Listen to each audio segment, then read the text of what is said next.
The legislative framework that currently regulates sex work is also fragmented, as Sexual Offences Act 1957 has already been partially repealed, with the remaining sections on sex work awaiting review. There are also municipal bylaws which impact on the selling of sex, with, for example, certain municipalities using the nuisance or loitering bylaws to remove or prosecute sex workers. The South African Law Reform Commission's report on adult prostitution was released for public comment in 2017. The South African Law Reform Commission preferred option was to retain a total criminalization. But criminalizing sex work has not stopped the selling or buying of sex, nor has it been effective.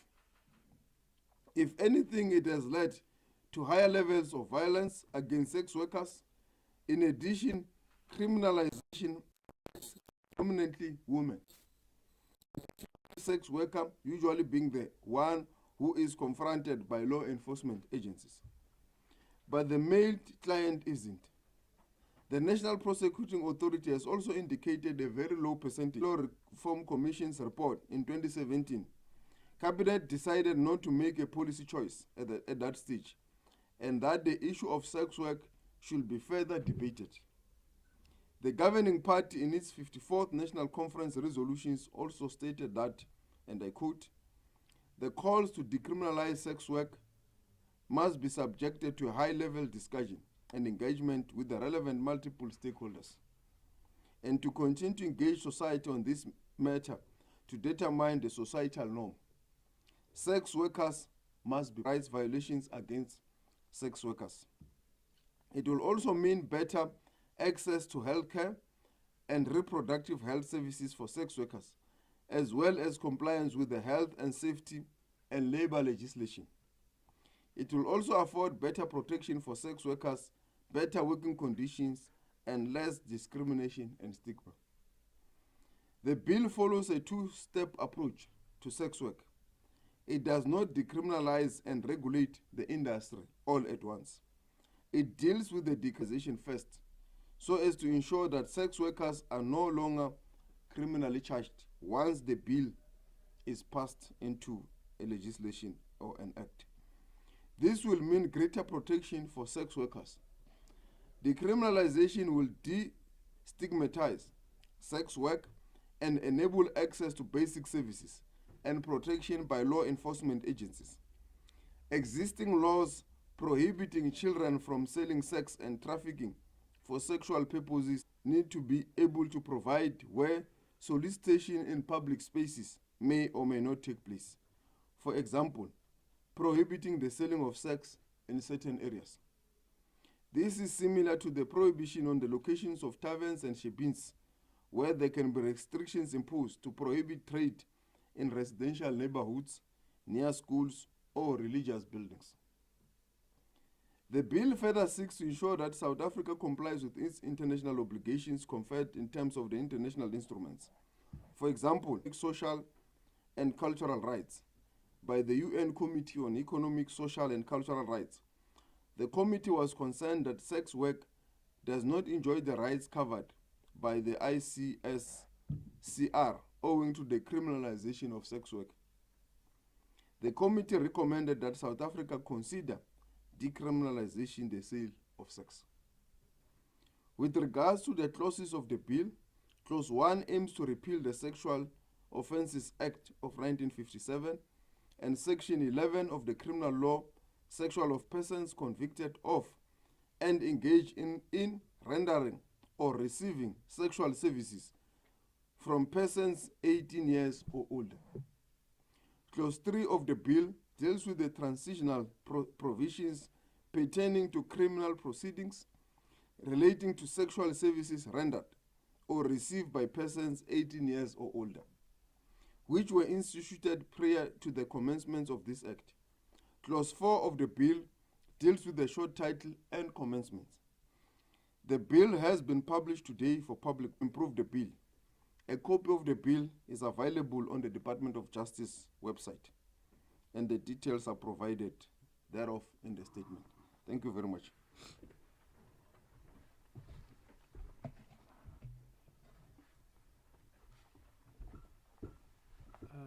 Thank you very much, Minister. We will now take a round of questions. The first round will consist of people who are in the room. You will just introduce where you're from, and then we will proceed in that fashion. Any questions here in the house? Sir. Hi, Chris, and good afternoon to the panelists. It's Nico Mhlaba from Wisdom Africa. Just a quick question to the Minister and anyone in the panel. What's the attitude of the governing party in terms of the finalization of this bill, especially making sure that it is actually passed and sees the day? That's the first question. But also that every structure of government, whether it's local and provincial government, the legislatively it is understood correctly so that people on the ground, such as law enforcement officers, are up to date with the latest developments in this bill. Thank you. Thank you. Anybody else? Minister, yeah?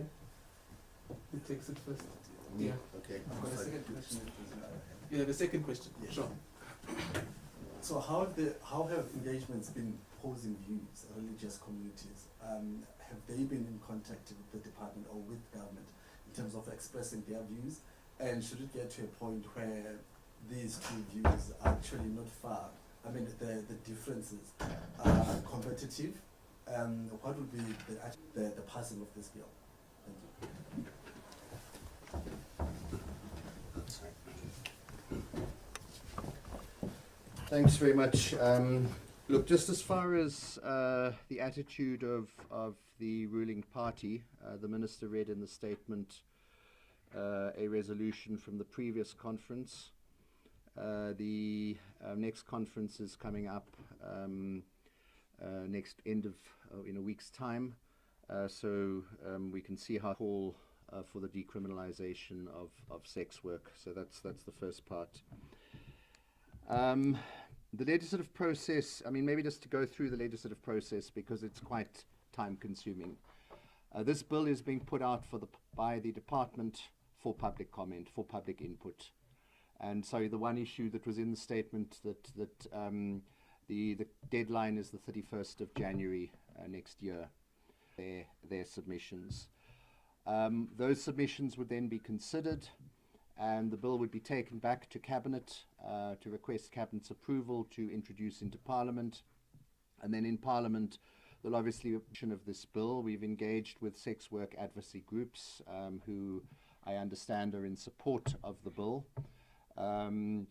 We've engaged with, there's another version, the so-called Nordic or Swedish model, which is only the reflecting on having that viewpoint. The concern of why we haven't gone for that route is that the issue is to try and protect the sex worker. If the buying of sex is still criminalized, the clients are going to want to transact in factors why we haven't gone for that option. Obviously then there's people opposed to decriminalization, specifically religious leaders. We have had an engagement through the South African Council of Churches with religious leaders. Obviously there's concerns. There's the issue around is no longer a crime in society and hasn't been for some time. So we've got to look at religious, the religious aspect versus the reality of what is happening in the country and what has been happening for some time. We've also engaged with the National House of Traditional Leaders. Criminalization may increase the possibilities of trafficking in persons for sexual purposes. So those have been the preliminary engagements, but now the proper engagement for everybody is well, the opportunity is there for everybody on what the legislation is going to be. Then there would need to obviously be training programs for law enforcement officials, particularly because one of the issues raised by sex workers is that when it comes to reporting crimes that are being committed, police, because if they do that, they may then themselves get charged for being a sex worker. So that would obviously end. Thanks. I hope I've responded.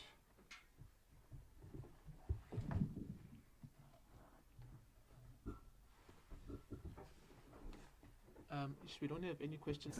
Okay. Please introduce yourself and the media house that you're from. Bernadette Wicks from Eyewitness News. Apologies for being a bit late.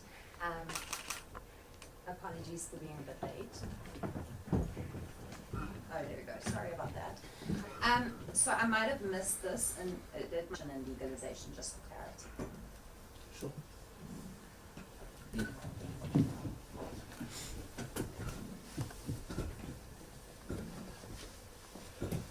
Look, decriminalisation obviously means then it's no longer a crime. And Offences Act of 1957, the old Immorality Act, which shouldn't really be still on our statute books, and then Section 11 of the current Sexual Offences Act, which criminalises the buying of sex. So if that is approved, those would no longer be criminal offences. We're not providing that people can be sex workers, but without a restriction, obviously they can be. But we're not saying that they must. We're not taking actually as government a position in whether it's good or bad. So we're not trying to promote the sale and buying of sex, but it would be you referred to the Prince judgment and the issue of decriminalising the consumption of cannabis for private use.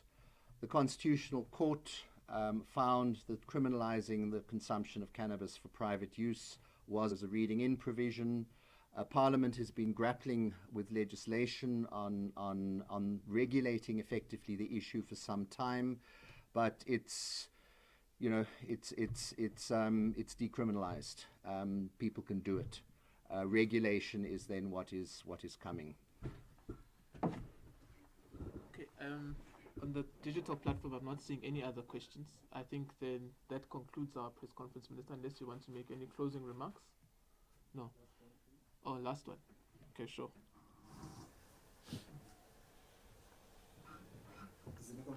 The Correction or Justice Department in regards to people who are doing sex work not being able to access healthcare facilities. What have been the common reasons? And has the Justice Ministry been engaging with the Health Authority in regards to addressing those concerns? The sex workers have been involved with the South African National AIDS Council, which is a joint government civil society initiative chaired by the Deputy President. So sex workers have been a key component of SANAC because obviously sex work SANAC has come out repeatedly with calls and its plans for decriminalisation. It's come out with a policy, I think it was called, on for sex workers. But the concern of sex workers not being able to and the idea basically to try and get health workers to ensure that sex workers can use their facilities without being discriminated against or being criticized for what they're doing. Obviously, decriminalization will make that process easier. So in the past, it's still a problem if it's criminalized in terms of sex workers getting access to healthcare facilities in particular.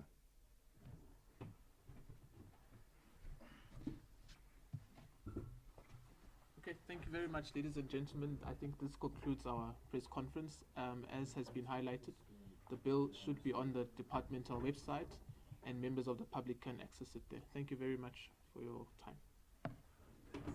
Thanks.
Baje nga switch on photo. Dimepi ka tlako? Dimepi. The right hapa kwenye pants. Antena no ka tlako photo.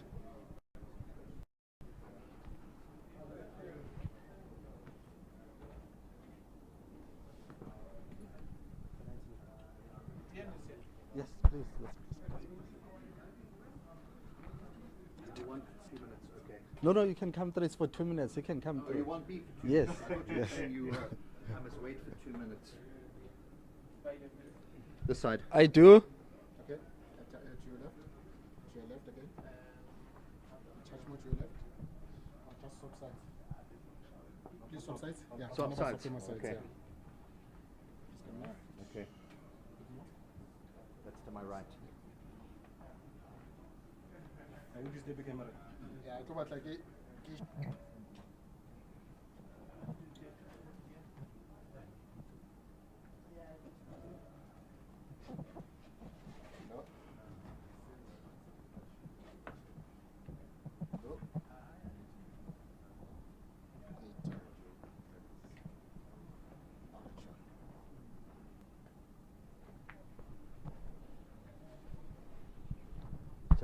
Just doing the headlines coming through.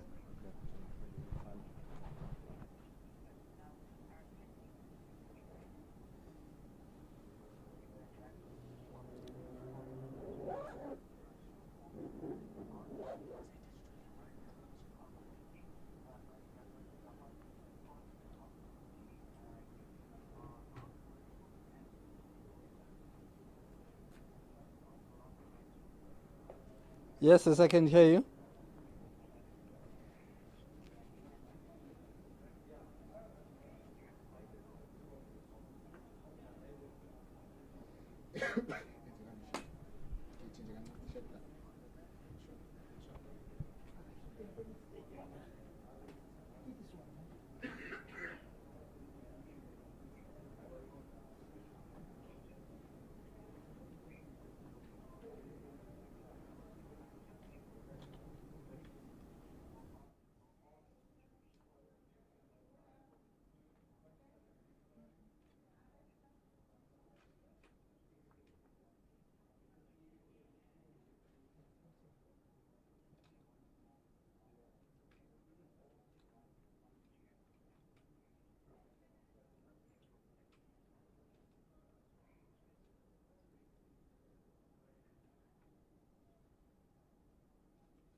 Views of the public on the actual proposed amendment bill. One of the concerns I asked the Deputy Minister during that press conference was the attitude of government towards the varying views coming from different organs for different publics in South Africa, especially between advocacy groups and the religious communities. I do have the Deputy Minister with me right now, who's going to take us through some of the concerns which have been raised. Deputy Minister, I know that you touched on some of them during the and how have the engagements been going with those two groups specifically? Yeah, well, look, the main consultation process is starting now before the bill goes to Parliament, so the bill still has a long way to go. This is an issue that South Africans have debated for some time, many years, 20 years, maybe since the advent of our democracy. Sex work is currently, selling and buying of sex is currently criminalized, very vulnerable to their clients, to people like that, and that's why it's part of the decriminalization is part of the National Strategic Plan on Gender-Based Violence and Femicide. So what we're really saying is, look, we've been debating this endlessly. We need to look at the realities facing people in the country. We need to do the right thing, what is best. But we need to actually, as a country, take a decision on this issue. And obviously, any inputs made, we will listen to the inputs of those who are opposed to decriminalisation. We will be listening to the inputs of those who are opposed or only support partial decriminalisation. But we need to ultimately come with a decision as the executive, and then for Parliament to finally approve or disapprove that or amend it. There have been concerns, Deputy Minister, about implementation of various legislations. We know that there are laws in South Africa that are meant to bring legislation right now. There's been a serious failure, as you just articulated. So, with this new amendment bill, should it pass, should it succeed, what measures are in place to ensure that actually the values of this bill are actually understood and implemented officially on the ground? Although the selling and buying of sex is currently criminalized, we are not aware, having checked with the NPA, of any, so effectively the law hasn't been applied. Existing laws such as municipal bylaws on loitering, which I think will affect people on the street being able to sell and advertise sex, would still apply, and those are the responsibility of the municipality, and the municipalities have to ensure that those laws are applied. So existing laws would effectively apply. When it comes to the issue of foreign migrants selling sex, they are seekers, they are refugees, those kinds of categories. So it would be the existing laws apply, and obviously those laws must be applied. I think it's an issue both of the state enforcing the laws, but also of people being law-abiding. I mean, somebody raised the issue of smoking. If you look at smoking after the last 30 years, at the start of our democracy, smoking was very big.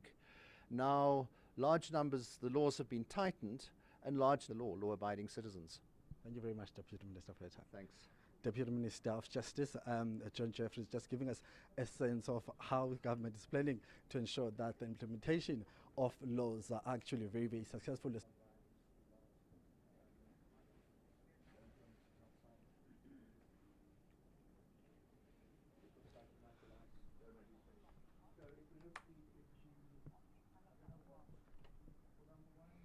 Danke.